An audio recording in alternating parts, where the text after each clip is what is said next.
everyone, and welcome back to Sailing Whitehawk. Last episode we navigated the Narrows out of Gladstone and had a ripping sail from there to Great Keppel Island. The lure of Great Keppel was too strong and we stayed put for a while, enjoying that incredible place. In this episode, with time closing in to pick up family in Airlie Beach, we make our way up the extremely beautiful Queensland coast, enjoying great sailing and the company of whales and dolphins. With no shortage of anchorage options, we savour some truly wonderful overnight stops and find ourselves all alone in bays you dream of. So sit back, relax, and I do hope you enjoy this episode. So the wind's finally swung a little bit more easterly, which meant that we were able to get code 0 up. We're still having to run one motor just to keep our speed up because we can't afford to slow down below 6 knots. But yeah, with just the code 0 we're getting about 3.5 to 4 knots in about 8 knots of breeze. So if it picks up a little bit, maybe to 10 to 12 knots, we might be able to turn the motors off and just have a lovely sail. But it's just a lovely day out on the water. Could not ask for a better trip. And hopefully just a little more wind. On approach to Island Head Creek. Spectacular. Wish the sun would just pop out so we'd get the full effect, but it's behind a cloud at the moment. But very, very, very pretty.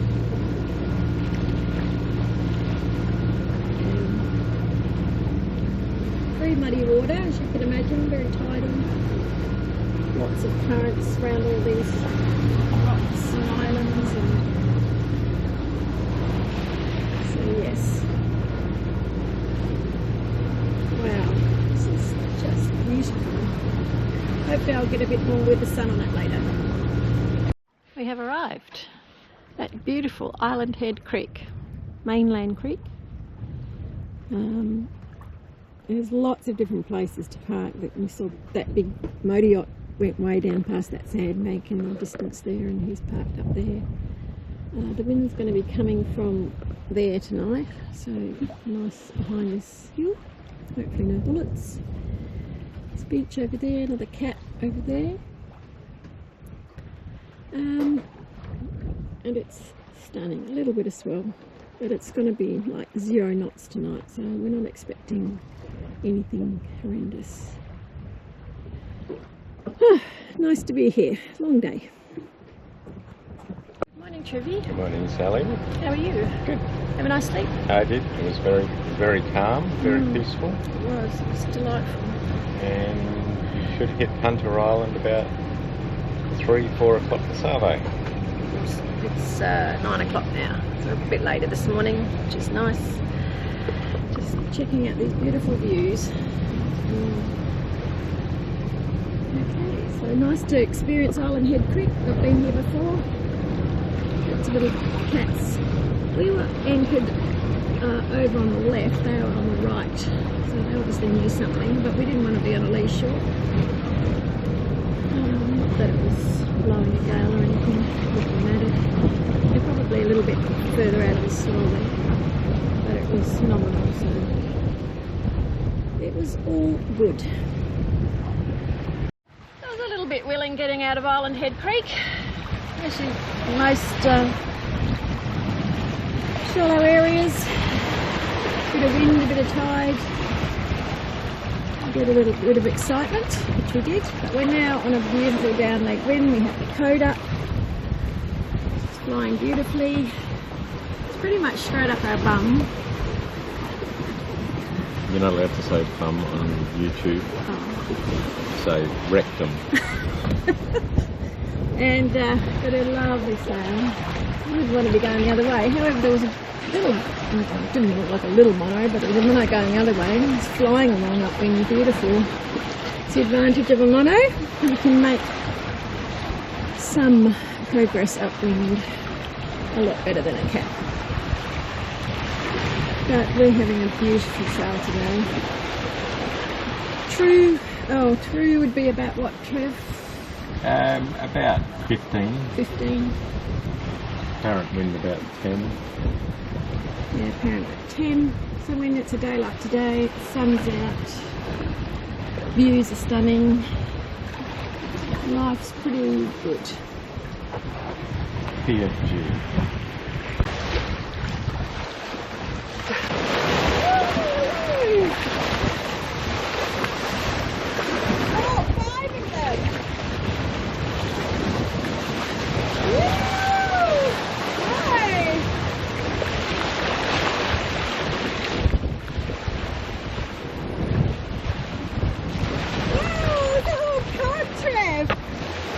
Heaps of them!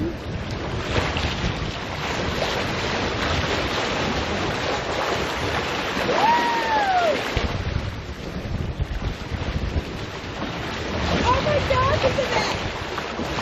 10 of them! What?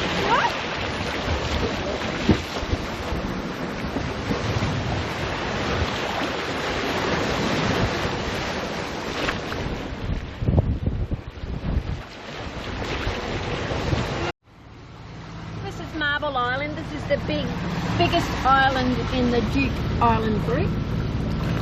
So in the past, I think I mentioned it got grazed, it has. It was used for extensively for cattle grazing, the Duke Pastoral Company.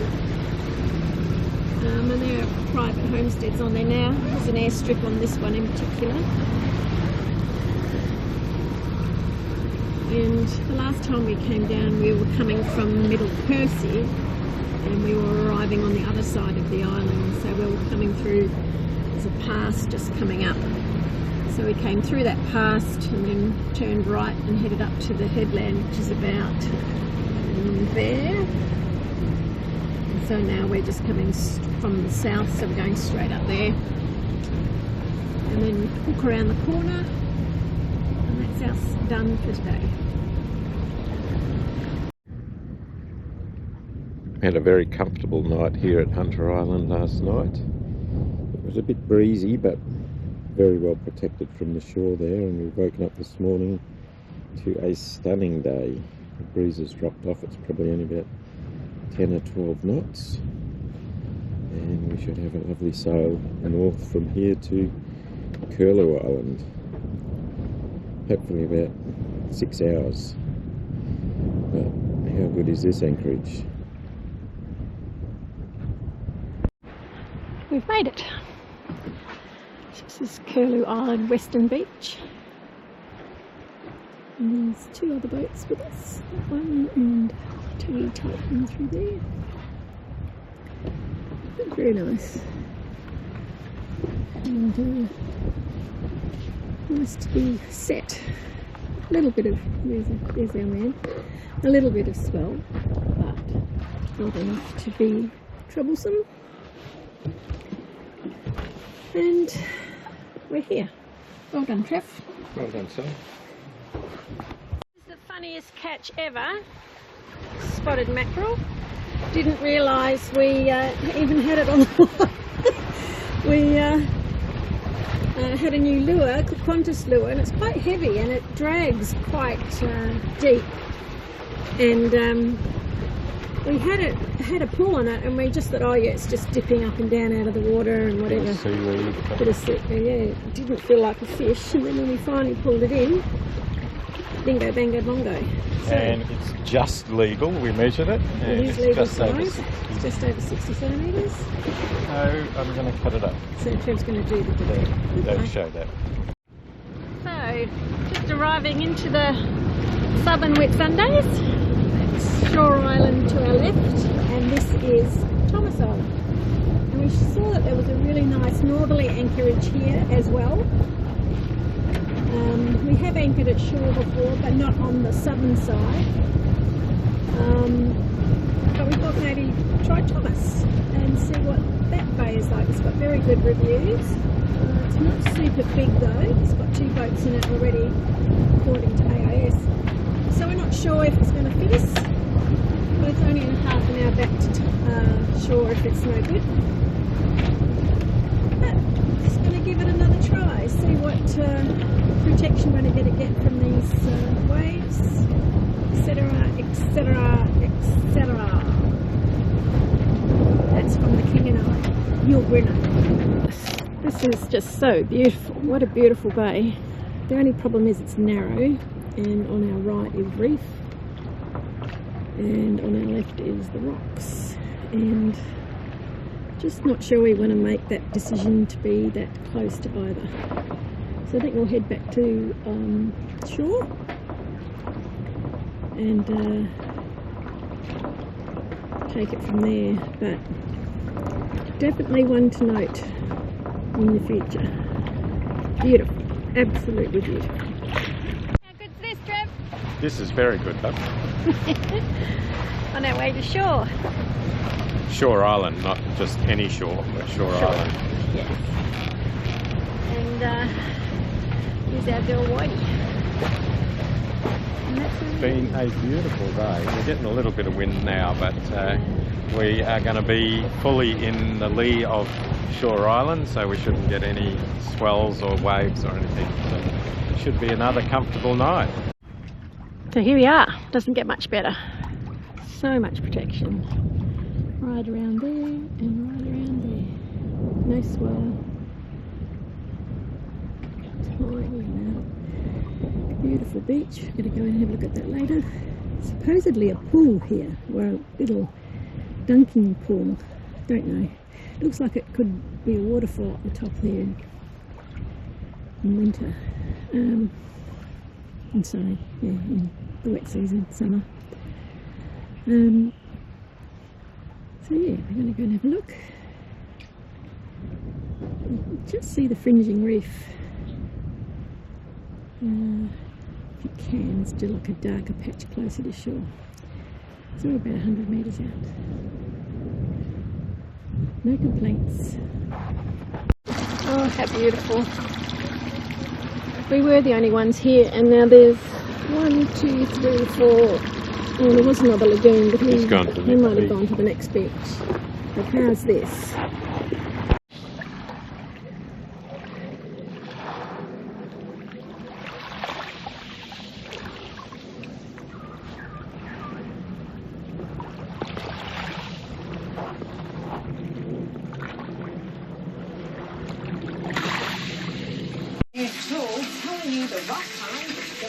So very unfortunate mackerel yesterday, became 2 tonight. Looks good. I'm going to dive off here. So this is our little anchorage at Shore Island, and we have it all to ourselves. So we've spent the morning cleaning and doing maintenance, and it's a little bit hot, so we're going for a swim. It's a beautiful place. As Trev mentioned, we did a few chores and made some water. It was pretty hot weather at this time, so after all the necessary tasks for the day, we took advantage of the wonderful water and spent our time cooling off. It was a truly relaxing experience being here, and later that day we met up with a couple who had just joined the anchorage for sundowners. Their amazing Iliad 60 catamaran was just beautiful, and we joined the hobnob crowd for a few hours. It was a fantastic end to an amazing day.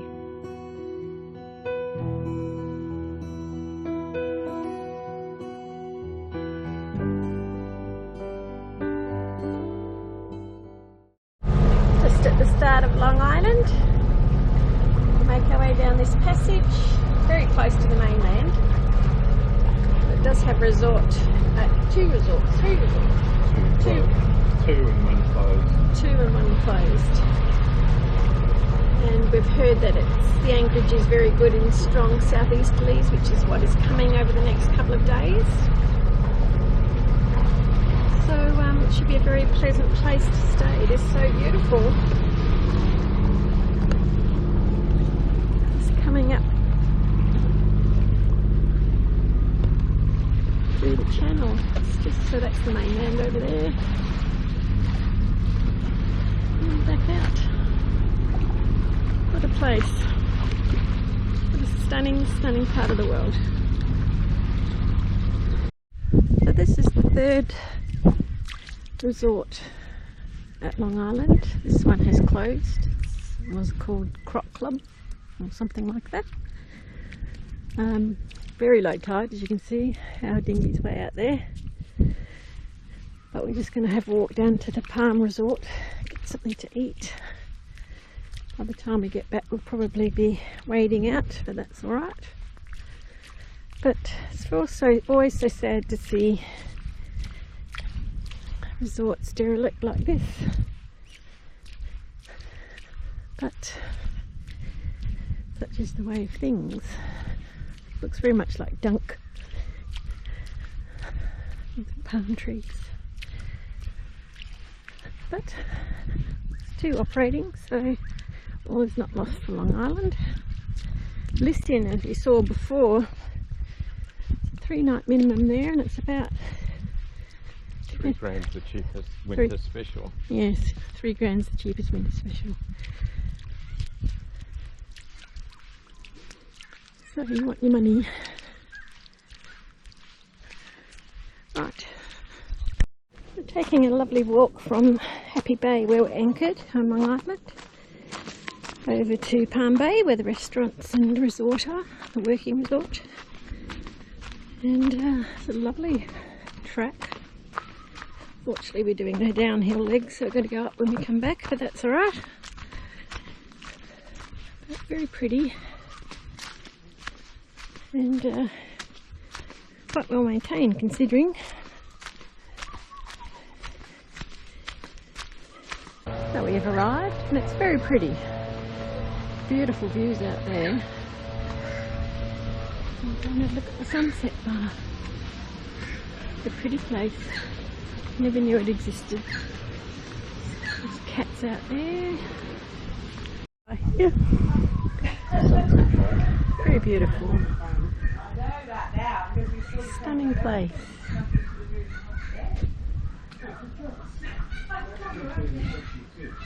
Awesome.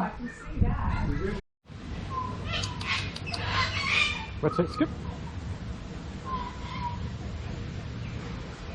There's a lot of these up in Cairns. I can't for the life of me remember what type of wallaby they are, but great. I thought they were called pretty wallabies. Very tame. He's obviously used to having people come near him, don't ya? Yeah.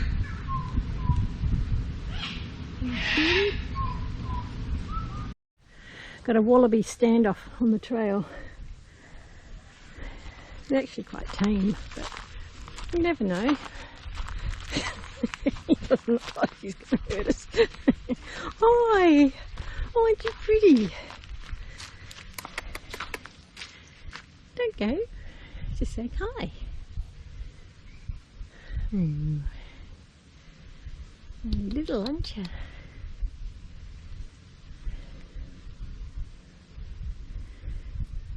Don't believe you. Yeah. He's going to jump up on the side of the road there. Just chill. Chill. Take a chill pill. Hi. Hello. Hi. What a difference a tide makes. It's Polly. Yesterday we were parked way out, anchored way out there, where we cut 200 metres offshore. This morning, tide's in, it is going out.